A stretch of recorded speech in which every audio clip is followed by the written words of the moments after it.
This is starting to get just completely out of hand, and what I'm referring to is the fact that the Oklahoma City Thunder seem to have a endless stream of just love and greatness, okay? And what I mean by that is because they are currently the youngest roster in the NBA, and due to Sam Presti being the most pick-hungry whore you will ever meet, they have about 1 billion picks because when they were bad and we were rebuilding, they just went out and got as many picks as possible. I mean, that made a lot of sense. But now, the amount of effectiveness that is working is just insane. Let's just break it down. So last year was their really breakout year, let's be honest. And despite the fact that last year they had one of the youngest rosters in the entire NBA at 23.4 years old on average was the age of their roster, which was, I think, top 5 youngest in the entire league. And despite that usually meaning that's a rebuilding team, they finished with a 57-25 record, and as the 1 seed in an unbelievably loaded Western Conference. And they made it to the second round where they went 6 games with the team that ended up being the runner-up in the NBA Finals, the Dallas Mavericks. And that was only their first year as one of the youngest teams in the NBA in the playoffs. So they had no playoff experience, and they brought the runner-up to 6 games. And that is extremely impressive for a team that had basically 0 playoff experience throughout the entire roster, led by only people with literally 0 playoff experience due to their youth. Shea now has playoff experience. He's getting to the point where he's consistently in MVP conversations. He has young teammates in Jalen Williams and Chet Holmgren, who are only going to get better and better and better. Alex Caruso, they just added. Isaiah Hartenstein, they just added. So they're only on pace to get even better going into this season because, like I said, they added 2 veteran guys through free agency and trades in Caruso and Hartenstein, who are going to unbelievably help them because I think Caruso is just going to add depth to this team and give them what they love, a hardworking defensive-minded guy who can shoot the hell out of the 3. And then Isaiah Hartenstein kind of fixes their size problem after Chet Holmgren has to go on the bench. So I think Isaiah Hartenstein is going to go a very long way, especially in the playoffs, for making them a better team if he can stay healthy in the depth department. And then on top of them adding those 2 extremely good guys, I think they had one of the most underrated drafts in the entire NBA because they started off a little rough, in my opinion. Like, I don't think Nikola Topic is going to be anything special. I was very low on him, especially compared to everybody else, and they picked him with the 12th overall pick. But where it really gets ridiculous is I think they made probably one of the most value picks in the entire draft with the 26th overall pick and picking Dillon Jones. Dillon Jones is going to be a rotational player for this team for years to come. He can do everything. He doesn't even have to score, but he can score everywhere. He plays great defense. He can rebound the hell out of the ball. He can dribble. He can pass. He has good size. He's very strong. Like, he literally does everything you want a player to do, especially a rotational player.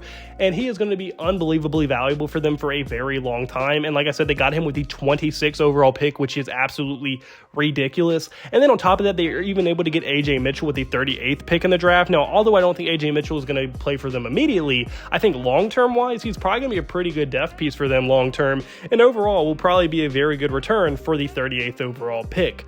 And like I said, with that solid draft, they didn't only get younger because Topic's only 19. Dillon Jones, I think, was a junior or sophomore, so he's not that old. And AJ Mitchell, I think, was like a senior. But I mean, so they got younger through the draft. And then obviously they also added veterans that are going to help them. And really all they lost was Josh Giddey. So they 100% net got better. And they are set up for an unbelievably good season this year. If they can stay healthy, there's no reason they shouldn't finish a top 3 seed in the Western Conference. And with them now having finals experience, plus getting better and a little bit of veteran help as well, there's no reason this team can't make the finals and shouldn't make the finals. And this still isn't why I think it's getting ridiculous. Because going into the future, it's going to get potentially much scarier for the foreseeable future. Because not only will guys like Shai Gilgeous only be entering his prime in, 2 years from now, Chet will be getting much better, and he'll probably be not entering, but getting closer to his prime. Jalen Williams will be at least a year away or entering his prime at the time. And just overall, their team should be very good. The guys like Dillon Jones are going to be able to pay dividends. Nikola Topic will be added to the roster. Caruso will probably still be on the team, and so will Hartenstein. So guys are only going to get better due to how young they are. They're only going to develop and get better and better and better as they learn how to play together even more so.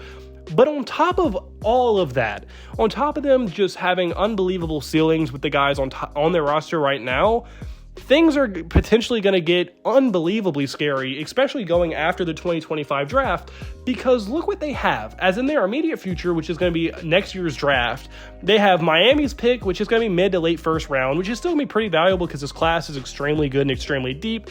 But I mean, it's still a mid to late first round pick, so nothing world beating. But where it gets very interesting is when you see that the fact that the Oklahoma City Thunder have the Los Angeles Clippers first round pick with no protections on it, meaning that if the Clippers suck and get the first overall pick, the Thunder would swap and get the first overall pick. And now you might be like, well, that's unrealistic. The Clippers aren't going to be that bad. Well, the news just came out that Kawhi Leonard is going to be out indefinitely, and no one knows when he's going to return. And historically, what that means is that Kawhi Leonard is going to miss the entire season, which is not a stretch by any imagination of like unrealistic, because he does that almost every year at this point.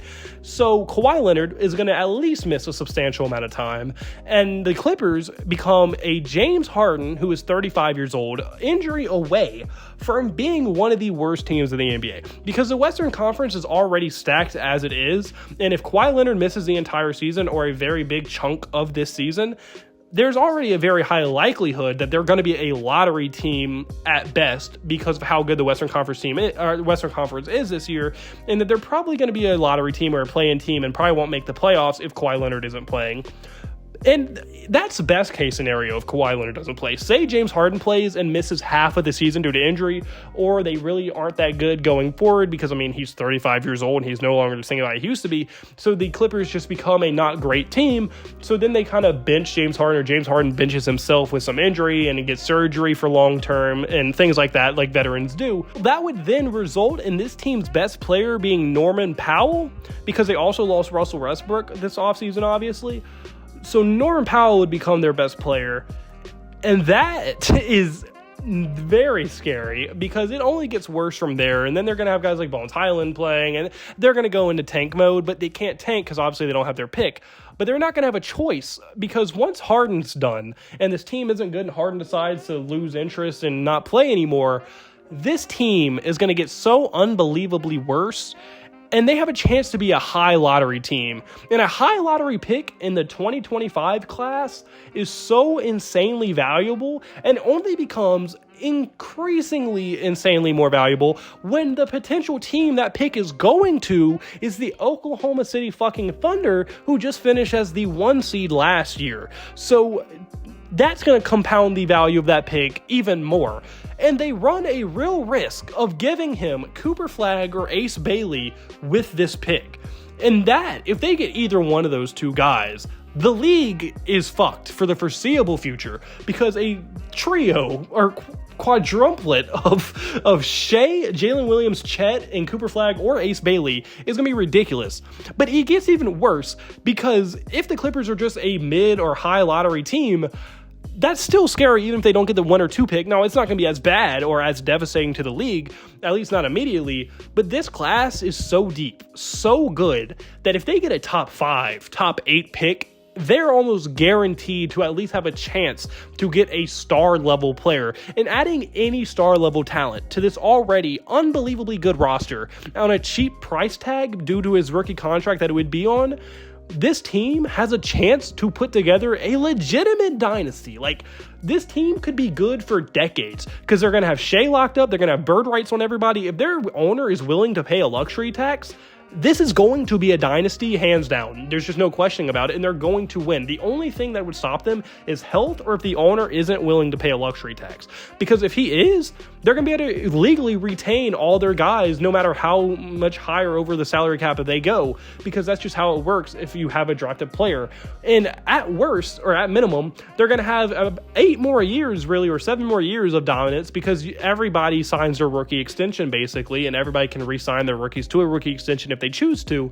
So they at least have 7-8 more years of dominance ahead of them, and it's probably 6 years total if they're able to get the high 2025 lottery pick. So if the Clippers suck, the league is absolutely screwed, and way more people need to talk about it, because giving a 1 seed in the West last year a chance at a high lottery pick of this class could be, like I said, just league shatteringly, like, put the favor and the weight into the Oklahoma City Thunder side of thing. And the only thing you could hope is that they somehow fumble the pick, or that the Clippers are good this year. Everybody should pray that Kawhi Leonard only misses like a month and that James Harden can play at a high level. Because if this team is even a lottery team and that lottery pick goes top 8, the Thunder are going to be so ridiculously good for the foreseeable future that they're going to be heavily finals favorites for a very, very long time.